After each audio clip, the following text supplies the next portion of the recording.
अस्सलाम वालेकुम गाइस, मेरा नाम है आमिर और आप देख रहे हैं टीबी नॉलेज एंड ट्रुथ की और एक नई वीडियो। क्या पाकिस्तान दूसरा श्रीलंका बनने वाला है? श्रीलंका से मतलब पाकिस्तान की पूरी इकोनॉमी बर्बाद पे है और इसके बाद शायद सिविल वॉर हो सकता है पाकिस्तान में।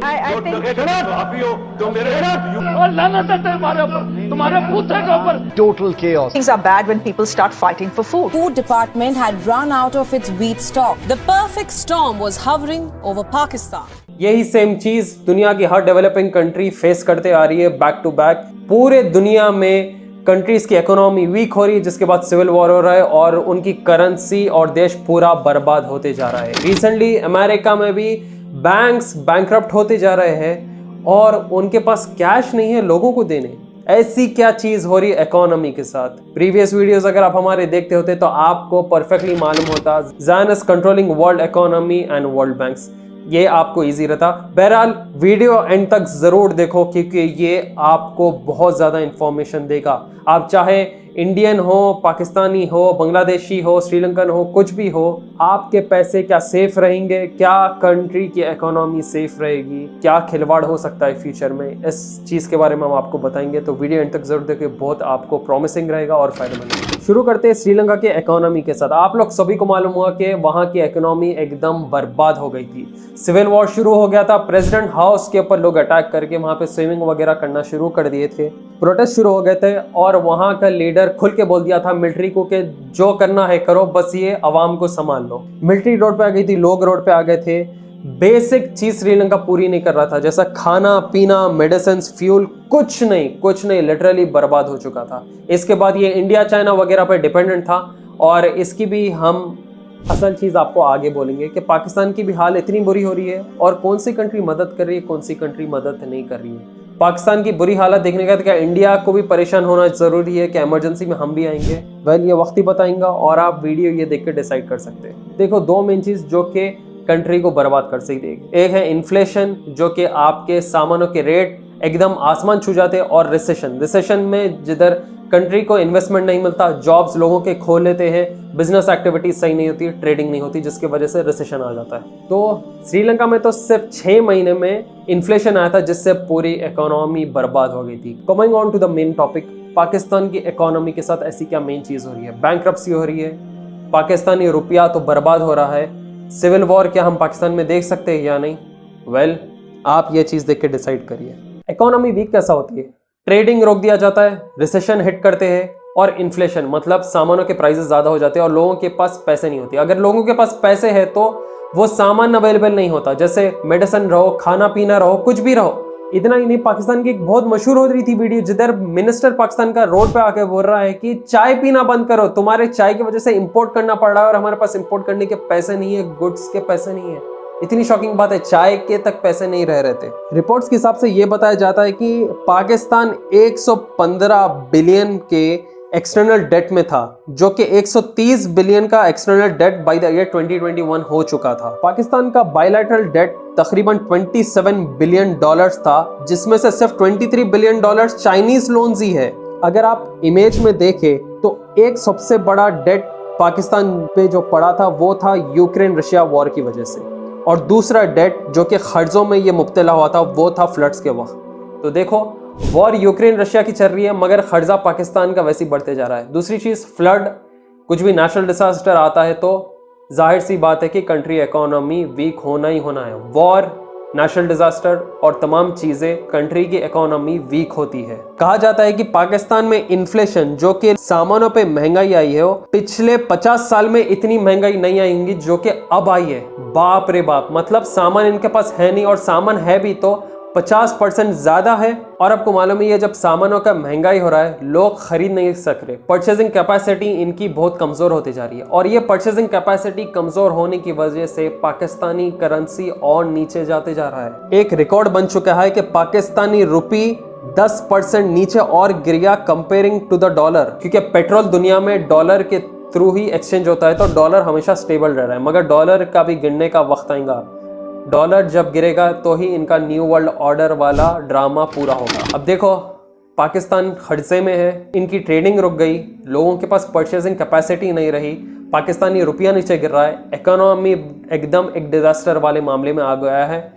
आप लोग देखेंगे इमरान खान हो या शहबाज शरीफ हो, अभी पॉलिटिकल एजेंडास की वजह से भी इनकी इकोनॉमी वीक हो रही है, क्योंकि एक पार्टी काम करते रहती है और वो पूरा पार्टी अपना टेन्योर कंप्लीट नहीं करती, दूसरी पार्टी आ जाती है, फिर दूसरी पार्टी स्टेबल होती नहीं है, तीसरी पार्टी आ जाती है। सबसे बड़ा अहम मसला पाकिस्तान का यह है कि इंटरनेशनल मॉनेटरी फंड इन्हें कर्ज बिल्कुल भी नहीं दे रहा है। आप लोग को बता दें कि IMF एक बहुत खतरनाक चीज़ है।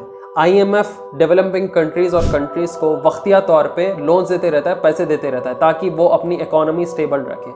IMF क्यों देगा? ये इंटरनेशनल मॉनेटरी फंड। अगर आप लोग खोज किए, IMF जैसे बड़े से बड़े ऑर्गेनाइजेशंस भी ज़ायनिस्ट ओन करते हैं। ये आपको कर्जा देते हैं, फिर इसके ऊपर बहुत बड़ा इंटरेस्ट रेट लगा के ये पैसा वापस लेते हैं। तो देखो ज़ायनिस्ट वगैरह क्या करते हैं, कंट्री की इकोनॉमी वीक करते हैं, वॉर्स, हार्प जैसे टेक्नोलॉजी डिजास्टर्स के साथ और बहुत चीज़ें बोलने बैठे तो भाई लाइन लग सकती। फिर जब इकोनॉमी वीक होती है तो ये लोग आके बोलते हैं हम आपको लोन देते हैं, आप अपनी इकोनॉमी स्टेबल करो।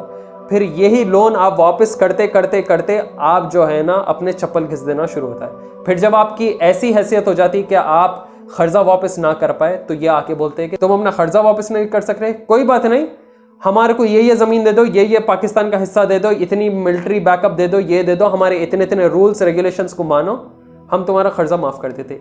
मतलब in the sense Zionist control में अपनी कंट्री को दे दो और हम कर्जा आपको माफ़ कर देते हैं। आपको पहले परेशानी में लाते हैं, फिर आपको मदद किए वैसा करते हैं और मदद के नाम पे आपको स्लेव बना के रखते हैं।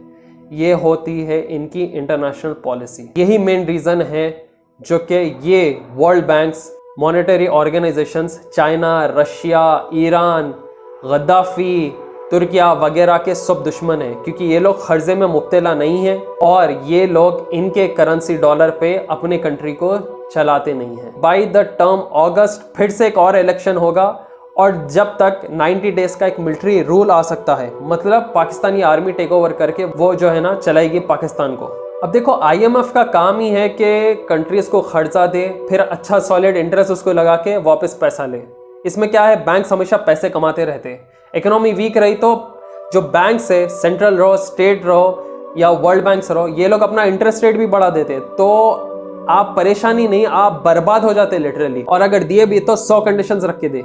इसलिए जो आवाम है वो हमेशा सफ़र करते रहती। ये पपेट्स आके कुर्सियों पे बैठते, पपेट्स को मालूम नहीं क्या करना, और यही ज़ायनिस्ट ऑर्गेनाइजेशंस आके आपको कंप्लीटली बर्बाद करते, जिसकी वजह से आवाम सफ़र होकर रोड पे आ जाती। पाकिस्तान इतना कमज़ोर हो गया कि उनके पास पावर एनर्जी का भी शॉर्टेज हो चुका है। पावर कट्स तो दुनिया के हो रहे हैं, ऑयल नहीं है इनके पास, गैस प्राइसेस आसमान छू रहे हैं। अब इतने सब प्रॉब्लम्स हो रहे हैं तो कंपनीज कैसा काम करेंगे? अगर कंपनीज काम नहीं कर पाए तो इन्हें इंटरनेशनल प्रोजेक्ट्स नहीं मिलेंगे, इंटरनेशनल प्रोजेक्ट्स नहीं मिलेंगे तो इकोनॉमी चल नहीं सकती, इकोनॉमी चल नहीं सकती तो कंपनी के पैसे नहीं रहेंगे लोगों के सैलरीज देने के लिए, और सैलरीज देने के लिए नहीं रहेंगे तो लोग अपना घर कैसे चलेंगे? देखो आप लोग कैसा हर एक चीज़ कनेक्टेड है, और ये चीज़ इकोनॉमी बर्बाद नहीं कर रही, लोगों की जिंदगियां खराब कर रही। कोई भी कंपनी जो है ना आपके ख्याल के लिए काम नहीं कर रही, वो बस अपना जेब भरती और प्रॉफिट्स कमाती।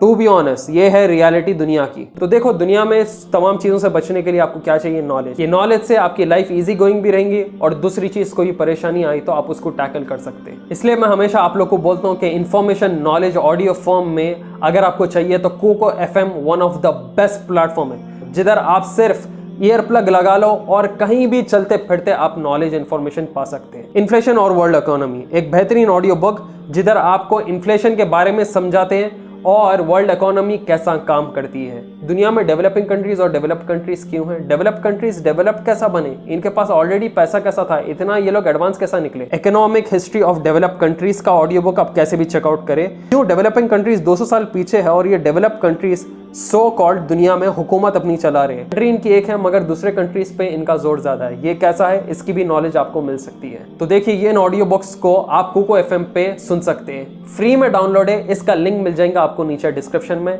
और अगर आप लोग कोड यूज करें TB50 तो फर्स्ट मंथ का सब्सक्रिप्शन 50% डिस्काउंट में ओनली इन 49 रुपीज आपको 10,000 से ज्यादा ऑडियो शोज पे एक्सेस मिल रहा है। वही किताबें अगर आप खरीदे तो कितने हजारों में आपके पैसे लग जाते होंगे, वो सोचो आप। तो एक खास मैं आपको अगर मेरा पर्सनल ऑडियो बुक रेकमेंड करूं तो आप how to save yourself from recession in 2023 कैसे भी चेकआउट करें, क्योंकि आप और हम इन्फ्लेशन रिसेशन फेस कर रहे हैं 2023-2024 में। तो कैसे भी जाओ, चेकआउट करो, कोड यूज करो हमारा TB50, ढेर सारे ऑडियो शोज को एक्सेस पाओ। अब इंडिया और पाकिस्तान में क्या मसला हो सकता है? इंडिया पाकिस्तान में भी टाइज है। तो रिपोर्ट्स के हिसाब से ये बताया जा रहा है कि बायलैटरल ट्रेड इंडिया और पाकिस्तान के बीच 330 मिलियन डॉलर्स का था 2020 से 2021। और आप लोग को मालूम है यही ट्रेड इंडिया और पाकिस्तान के बीच 2021-2022 ईयर के बीच कितना ज़्यादा बढ़ गया था? तकरीबन 514 million dollars. As per the ministry of commerce, Indian exports जो है ना पाकिस्तान के इंपोर्ट से ज़्यादा थे। और आप लोग यहाँ नीचे ट्रेड देख सकते हैं इंडिया पाकिस्तान के बीच कितना ज़्यादा होता है। अब चाइना क्यों मदद नहीं कर रहा? देखो, चाइना मदद कर सकता था। जब श्रीलंका की हालत बुरी हो रही तो इंडिया ज़्यादा आगे बढ़ा था instead of China helping Sri Lanka, क्योंकि चाइना तो मदद कर सकता था श्रीलंका को, मगर क्या कंडीशंस के साथ? कि वो अपने इंफ्रास्ट्रक्चर बना सके, अपने कुछ कंपनीज एस्टैब्लिश कर सके। श्रीलंका की गवर्नमेंट में चाइना का भी थोड़ा पावर रह सकता था। समझे, आप पैसे दे रहे, अपने बिल्डिंग्स, अपनी कंपनीज एस्टैब्लिश कर रहे हो और अपना रूल एक तरीके से उसके अंदर रखना चाह रहे थे। तो चाइना हेल्प करने की जगह इंडिया हेल्प कर दिया था, क्योंकि इंडिया को तो चाहिए कि अपना वो बॉर्डर सिक्योर करे। तो एक स्मार्ट मूव है, गलत बात नहीं है। Instead of China helping Sri Lanka, India Sri Lanka को मदद करके अपने बाउंड्रीज को सेव कर सके। क्योंकि अगर देखा गया आपके अतराफ पूरे दुश्मन है, आप अकेले बीच में बोले तो ये बहुत बड़ी प्रॉब्लम हो जाती। तो अतराफ के देशों को भी जो है ना सिक्योर रखना ज़रूरी है, क्योंकि इंडियन और चाइनीज़ बॉर्डर्स में भी क्लैशेस चल रहे हैं। तो चाइना चाहे तो पाकिस्तान को मदद कर सकता, मगर क्यों मदद नहीं कर रहा? क्या रीज़न है? नई गवर्नमेंट की वजह से वो मदद नहीं करना चाह रहा, क्योंकि इमरान खान और चाइना के बहुत अच्छे टाइज हुआ करते थे। अब शहबाज शरीफ को ये पसंद करता नहीं करता पता नहीं। सऊदी अरब और चाइना मिलकर मदद करने की कोशिश कर रहा है पाकिस्तान की। तकरीबन $9 बिलियन देना चाह रहा है, मगर $9 बिलियन से इनके इकोनॉमी का कुछ नहीं हो सकता। ये श्रीलंका नहीं है, इतना छोटा सा देश, ये एक बहुत बड़ा देश है। इनको $9 बिलियन से ज़्यादा की ज़रूरत है। तो पाकिस्तानी रुपया अगर वीक हो रहा है तो ये लोग ट्रेडिंग भी नहीं कर सकते, इंपोर्ट्स और एक्सपोर्ट्स इनके रुक जाएंगे। तो देख रहे हैं आप कैसा एक कंट्री की इकोनॉमी सफ़र हो रही। बहुत ही सिंपल टर्म्स में आपको समझाने की कोशिश कर रहे हैं। अब देखो, रिपोर्ट्स के हिसाब से ये बताया जाता है कि पाकिस्तान को $20 बिलियन के करीब चाहिए अगले 12 महीने तक, ताकि ये अपना डेट क्लियर कर सके, ट्रेडिंग वापस अपनी चालू कर सके और इकोनॉमी को स्टेबल रख सके। गुड्स फ्यूल प्राइसेस का ये लोग रन में ला सके। पाकिस्तान IMF से भी डील करना चाह रहा है, मगर IMF इन्हें मदद करना ही नहीं चाह रहा है। चाइना आगे आ रही है पाकिस्तान को मदद करने के लिए, मगर चाइना के भी कुछ चंद कंडीशंस है जो कि पाकिस्तान फेवर नहीं करना चाह रहा। सब नेबरिंग कंट्रीज है, एक दूसरे को अगर मदद भी कर रहे हैं तो यहाँ कुछ मकसद से ही मदद करना चाह रहे हैं। श्रीलंका की इकोनॉमी वीक हुई, बर्बाद हुई, पाकिस्तान की अब हो रही है, हम हमारे आंखों से देख रहे हैं। क्या इंडिया परेशान होने की जरूरत है? To be honest, to some extent exports और इम्पोर्ट्स पाकिस्तान और इंडिया के देख के शायद इंडिया को थोड़ा प्रॉब्लम हो सकती है, क्योंकि यही 2021-2022 में तकरीबन $500 मिलियन से ज़्यादा ट्रेडिंग हो रही थी दोनों के बीच में। तो देख रहे दोस्तों, हम लोग हमेशा हमारे वीडियोस में बोलते रहते कैसा ये बैंकिंग सिस्टम आता, बैंकिंग सिस्टम बर्बाद करता। बैंकिंग सिस्टम एक कंट्री के इकोनॉमी को कंट्रोल करता, चाहे वो सेंट्रल रहो या कंट्री का रहो या स्टेट का रहो। कैसा इकोनॉमी के साथ ये लोग खेल सकते हैं। पेपर करेंसीज को जब चाहे जब ये लोग डाउनफॉल ला दे सकते, जब चाहे जब ये करेंसी बढ़ा दे सकते। कैसा एक इंसान पैसे कमा के भी जो है ना सरवाइव नहीं कर सक रहा। इसलिए वही आप गोल्ड, सिल्वर, ब्रोंज ले लो, यही वैल्यूज दज्जाल के फितनों तक भी रहेंगी, क्योंकि कोई भी कंट्री की इकोनॉमी राइज भी हो सकती, फॉल भी हो सकती, मगर गोल्ड, सिल्वर और ब्रोंज का ऑर्नामेंट की वैल्यू हमेशा जिंदगी भर रह सकती है। आप लोग गौर करो, गोल्ड, सिल्वर, ब्रोंज ये कभी गिरते नहीं, इनकी वैल्यू हमेशा चढ़ते ही रहती। इंपॉर्टेंट वीडियो हमारा आने वाला है कि बैंकिंग सिस्टम दुनिया में आया कैसा, रॉथस्चाइल्ड की फैमिली से ओन कैसा करती है, और ये जो पूरी दुनिया खर्जे में, पूरी दुनिया लिटरली पूरी दुनिया जो खर्जे में, ये जो इकोनॉमी है, ये जो परेशानी है, खर्ज है, इंटरेस्ट है, ये कैसा एक बहुत बड़ा गेम बन गया है, एक सबसे बड़ा दज्जाल का गेम फितना बन गया है। ये हम आपको एक्सप्लेन करेंगे, मजाक नहीं कर रहे हो, बहुत ही इंपॉर्टेंट वीडियो रहेगी ये, जो कि फ्यूचर में आएगी, नेक्स्ट या उसके बाद की वीडियो रहेगी, बहुत ही हैवी वीडियो रहेगी। और उसके लिए हमें ज़्यादा से ज़्यादा सपोर्ट चाहिए आपका, शेयर करते हुए। यहाँ श्रीलंका, इंडिया, पाकिस्तान, चाइना के हम इकोनॉमी के बारे में डिस्कस कर रहे हैं और आपको बता रहे हैं, वो तो पूरे वर्ल्ड का रहेगा। तो सोचो कितना ज़्यादा इंपॉर्टेंट है वो वीडियो को, बहुत ज़्यादा सपोर्ट चाहिए। इससे भी आप शेयर करिए, लोगों को बताइए कि पाकिस्तानी इकोनॉमी के साथ क्या चल रहा है, कैसा खिलवाड़ चढ़ते रह रही है, और रिसेशन, इन्फ्लेशन में हम ऑलरेडी स्टेप इन कर चुके हैं, बस इतना है कि मीडिया आउटलेट्स से बता नहीं रहे। तो दोस्तों, होप आप लोग की वीडियो पसंद आई हो। ज़्यादा से ज़्यादा शेयर करिए सब व्हाट्सएप, फेसबुक और इंस्टाग्राम पे, और बताएं लोगों को कि इकोनॉमी के साथ कैसा खेला जा रहा है और आम आवाम को कितनी ज़्यादा तकलीफ दी जा रही है। नए वीडियोस के साथ जल्द से जल्द आपके आगे आते रहेंगे, स्पेशली ये डॉर्सचाइल्ड बैंकिंग सिस्टम को एक्सपोज करते हुए। वीडियो एंड करने से पहले एक बार फिर याद दिला दूं, जो ऑडियो बुक्स मैंने मेंशन किया आपको, कैसे भी आप उन्हें सुने, नॉलेज पाए और अपने आप को इस इन्फ्लेशन रिसेशन से बचा कर रखें। और लिंक इसका मिल जाएगा नीचे डिस्क्रिप्शन में, वहां पे जाइए, फ्री में डाउनलोड। दुआ में याद रखिए, हमें फिर आएंगे जल्द एक नई वीडियो के साथ। Till then take care and सलाम अलैकुम।